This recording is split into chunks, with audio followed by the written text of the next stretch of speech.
आज हम लोग फ्यूचर परफेक्ट कंटिन्यूअस जो कि आखिरी टेंस है इस श्रृंखला में। आज हम लोग फ्यूचर परफेक्ट कंटिन्यूअस टेंस का अध्ययन करेंगे और जानेंगे इस टेंस के बारे में, इसके अनुवाद के नियम के बारे में। तो शुरू करते हैं। जब भी कोई टेंस हम पढ़ते हैं तो सबसे पहला काम होता है हम उसकी पहचान जानेंगे। कैसे पहचानेंगे कि फला टेंस का वाक्य है? तो फ्यूचर परफेक्ट कंटिन्यूअस टेंस की पहचान होगी इन हिंदी वाक्यों के अंत में, इन हिंदी वाक्यों के अंत में रहा होगा, रही होगी, रहे होंगे आदि शब्द आते हैं। अच्छा, एक चीज ध्यान दीजिएगा कि रहा होगा, रही होगी, रहे होंगे जो आदि शब्द हैं ये तो फ्यूचर कंटिन्यूअस टेंस में भी आते हैं। अंतर क्या होता है?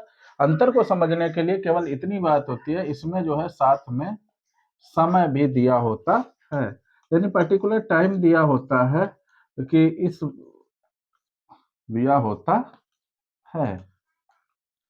ठीक है, एग्जाम्पल के तौर पे हम देख लें, वह 2 बजे से पढ़ रहा होगा, वह 2 बजे से पढ़ रहा होगा। देखिए, रहा होगा भी आ गया है और साथ में 2 बजे से, यानी समय भी दिया है। तो जब समय के साथ साथ रहा होगा भी होगा, दो चीजें होंगी, तभी जो है ये फ्यूचर परफेक्ट कंटिन्यूअस टेंस का वाक्य कहलाएगा। ठीक है, अब बात करेंगे अनुवाद के नियम। अनुवाद के नियम तो 2-3 नियम है सिंपली। एक नियम होता है हेल्पिंग वर्ब। हेल्पिंग वर्ब के रूप में यहाँ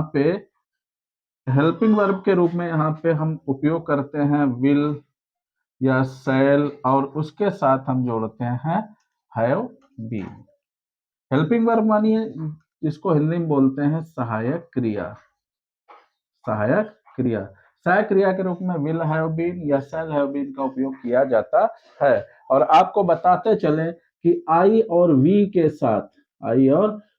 साथ शैल हैव बीन तथा शेष कर्ताओं के साथ विल हैव बीन का प्रयोग किया जाता है। दूसरा नियम होता है, हमेशा इस टेंस की ही बात हो रही, हमेशा जो क्रिया होगी उसकी आईएनजी फॉर्म का उपयोग किया जाएगा। हमेशा वर्ब की आईएनजी फॉर्म का प्रयोग करेंगे हम इसमें। तीसरी बात होगी इसमें जो है हम आईएनजी फॉर्म का उपयोग करेंगे। और इसके अलावा जो तीसरी बात है वो है निश्चित समय और अनिश्चित समय। यहाँ पे जो परफेक्ट कंटिन्यूअस की बात हो, चाहे प्रेजेंट परफेक्ट कंटिन्यूअस हो, पास्ट परफेक्ट कंटिन्यूअस हो या फ्यूचर परफेक्ट कंटिन्यूअस हो, जब निश्चित और अनिश्चित समय की बात होगी तो निश्चित समय के लिए हम लगाएंगे सिंस और अनिश्चित समय के लिए हम प्रयोग करेंगे फार का। यानी निश्चित समय के साथ सिंस और अनिश्चित समय के लिए फार का प्रयोग करेंगे। फिर एक बार समझ लें, पहचान कैसे समझेंगे कि ये फ्यूचर परफेक्ट कंटिन्यूअस टेंस का वाक्य है। तो इसकी पहचान है इन हिंदी वाक्यों के अंत में रहा होगा, रही होगी, रहे होंगे आदि शब्द आते हैं और साथ में समय भी दिया होता है। एग्जाम्पल देखें, वह 2 बजे से पढ़ रहा होगा, रहा होगा आ गया, उसके साथ समय भी दे दिया कि 2 बजे से पढ़ रहा होगा, पर्टिकुलर टाइम दे दिया। इसका मतलब हो गया ये फ्यूचर परफेक्ट कंटिन्यूअस टेंस का वाक्य है। अनुवाद के नियमों में हम जाएंगे इस टेंस के लिए, तो सहायक क्रिया के रूप में विल हैव बीन और शैल हैव बीन का उपयोग होगा।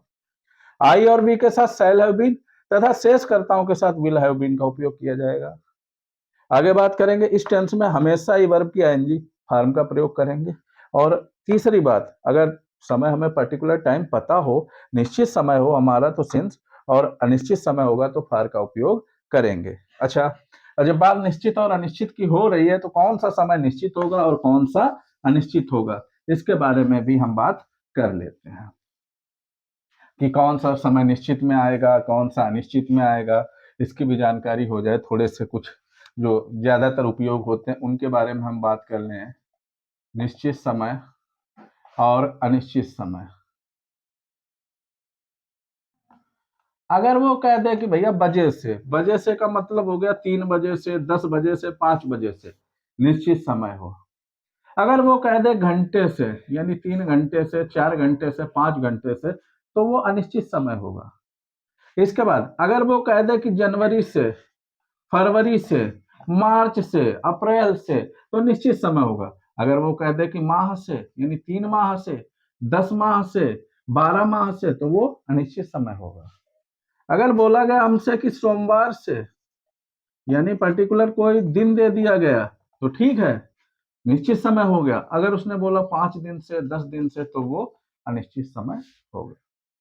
आगे बात करें, अगर कोई वो पर्टिकुलर दे देता है 1900 से 2003 से, इस प्रकार से दे दे, तो निश्चित होगा। अगर वो कह दे कि भैया 5 वर्ष से, 10 वर्ष से, 20 वर्ष से, तो वो अनिश्चित समय हो गया। चलिए समझ लेंगे। इसके अलावा अगर कोई ऋतु का नाम दे दे कि फला ऋतु से, बसंत ऋतु से, शरद ऋतु से, दिन का कोई पहर हो, सुबह, दोपहर, शाम, रात, ठीक है, वो निश्चित हो जाए। अच्छा, एक चीज और ध्यान रखिएगा, अगर ये जो दिए हैं इनके आगे पिछले लग जाए, एक शब्द हो जाता है पिछले, अगर पिछले लग जाए कि पिछले 5 घंटे से, तो निश्चित बन जाता है। पिछले 5 महीने से निश्चित बन जाएगा, पिछले 10 महीने से निश्चित बन जाएगा, पिछले 10 दिन से निश्चित बन जाएगा, पिछले 5 वर्ष से, वो निश्चित में आ जाएगा। तो अनिश्चित और निश्चित समय को आप समझ चुके होंगे। ठीक है, ऐसे ही कई और भी होते हैं। हमें पता हो कि फला टाइम तक ये हो जाएगा तो निश्चित है, और अगर नहीं उस टाइम के बारे में पूरी पूरी जानकारी है तो अनिश्चित होगा। चलिए बात करते हैं अफर्मेटिव सेंटेंस कैसे बनाएंगे, उसकी क्या वाक्य रचना, उसका क्या नियम है, ये जानते हैं हम। अफर्मेटिव यानी स्वीकारात्मक सेंटेंस है, कैसे बनाएंगे स्वीकारात्मक वाक्यों को। अफर्मेटिव सेंटेंस बनाने का नियम, इसका क्या रूल है, वो जानेंगे हम। सबसे पहले इसमें क्या करना है हमें, कर्ता, उसके बाद विल या शैल, उसके बाद हैव बीन, और उसके बाद वर्ब की आईएनजी फॉर्म, उसके बाद कर्म, उसके बाद अन्य शब्द, और लास्ट में सिंस या फॉर, और उसके बाद समय। देखिए, अफर्मेटिव जो सेंटेंस होते हैं, स्वीकारात्मक वाक्य, उनको बनाने का नियम दिया है कि कर्ता सबसे पहले हमारा, फिर उसके बाद विल या शैल, हैव बीन, वर्ब की आईएनजी फॉर्म, कर्म, अन्य शब्द, सिंस या फॉर प्लस समय। एक एग्जांपल से समझेंगे। राम 2 बजे से फल खरीद रहा होगा। हमें ये बोला गया कि राम 2 बजे से फल खरीद रहा होगा, हमें इसका अनुवाद करना है। ये स्वीकारात्मक वाक्य है। स्वीकारात्मक वाक्य में क्या होता है, सबसे पहले कर्ता, कर्ता क्या है, राम, उसके बाद राम के साथ लगाएंगे विल, क्योंकि आई और वी के साथ सेल लगाते हैं, शेषकर्ताओं के साथ विल, राम विल। उसके बाद हैव बीन, वर्ब क्या है, खरीदना, बाई, क्या खरीद रहा है, फल, द फ्रूट्स। कब से, 2 बजे से, निश्चित समय है तो सिंस लगा दिया, सिंस 2 o'clock। ठीक है, बहुत ही आसान है, नियम समझ लें। सबसे पहले करता, फिर विल या shall plus have been, verb की आईएनजी फॉर्म, कर्म, अन्य शब्द, सिंस या फॉर, और समय। जैसे इसको बनाया हमने, करता राम था, उसके बाद विल हैव बीन लगा दिया, और buying the fruit since 2 o'clock। ठीक है, आशा करता हूं समझ आ रहा होगा। चलिए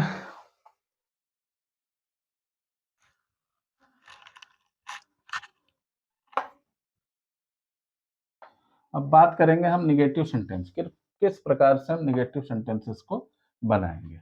निगेटिव सेंटेंसेस बनाने का क्या नियम है, उस पर चर्चा करेंगे।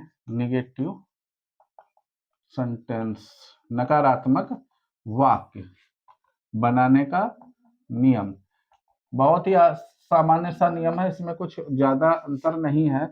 जो हमने पहले अभी अफर्मेटिव का नियम पढ़ा था, उसी नियम में विल या शैल के बाद हमें नॉट का उपयोग कर देना है। यानी सबसे पहले हमें करता, फिर विल या शैल, और यहाँ पे हमें नॉट का उपयोग कर देना है। फिर हैव बीन, वर्ब की आईएनजी फॉर्म, उसके बाद कर्म, उसके बाद अन्य शब्द, और फिर वही सिंस या फॉर और प्लस समय। एक एग्जाम्पल के माध्यम से इसे भी हम समझेंगे। रमेश 2 दिन से, रमेश 2 दिन से किताब नहीं पढ़ रहा है। एक एग्जाम्पल हमने ये पढ़ रहा होगा, पढ़ रहा है तो हो जाएगा प्रेजेंट परफेक्ट कंटिन्यूअस टेंस का। रमेश 2 दिन से किताब नहीं पढ़ रहा होगा।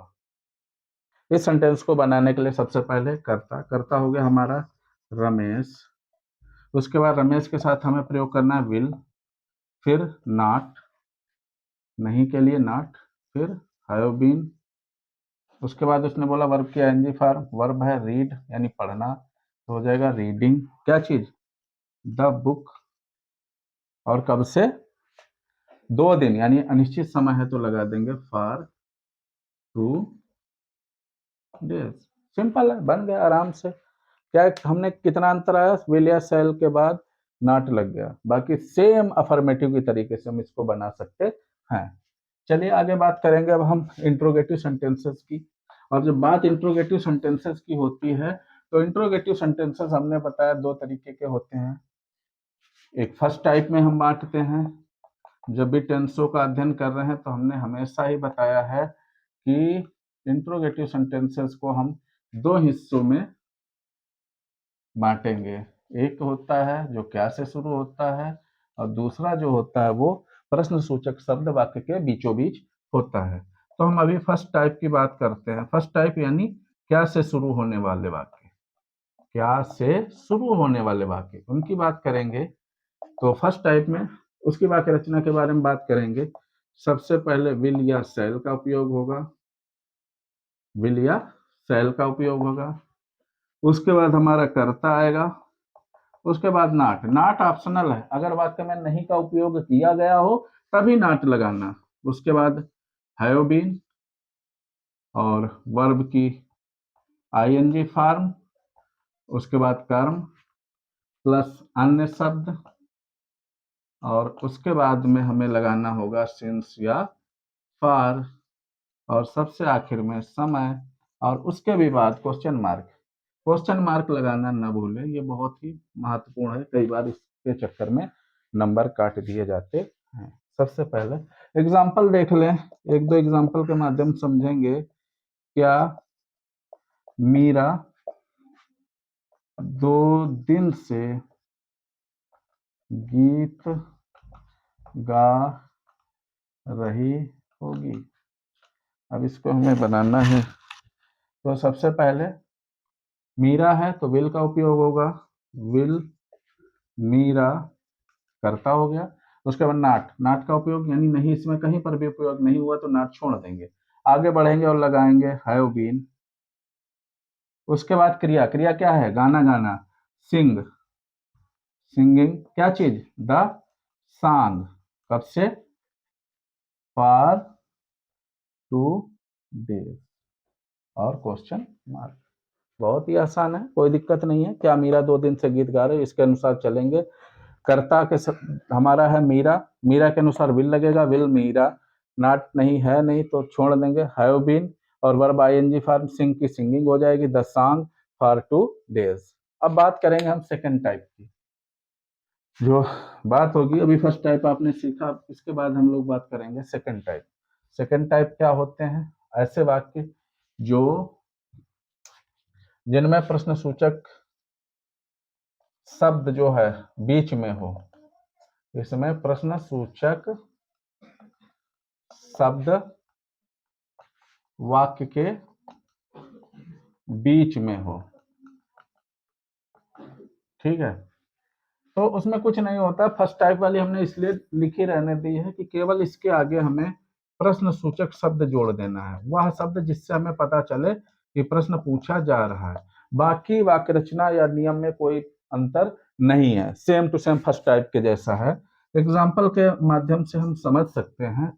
मैं 2 दिन से क्या नहीं पढ़ रहा हूँगा। मैं 2 दिन से क्या नहीं पढ़ रहा हूँगा, हमें इसे बनाना है।